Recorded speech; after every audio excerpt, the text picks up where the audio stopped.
Hi everyone, welcome back to another video from Webtech Tutorial. In this episode, I'm going to be showing you how to change receiving country on Remitly.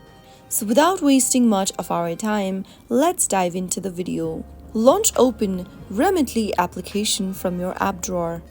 Once you end up in the main homepage after logging into your account, the next thing to do is to simply tap on the flag appearing at the top left-hand corner. Now select a different country from the list, and then you will be able to change the receiving country on your Remitly account. So that is how it's easily done. You can also change the receiving country by selecting the Manage button at the bottom right and tap on the drop-down appearing on the screen and select a different country from the list. So that was how you can easily change the country you are sending money to on Remitly. If you found the video to be helpful, go ahead and give us a thumbs up. Don't forget to subscribe to our channel by hitting the subscribe button.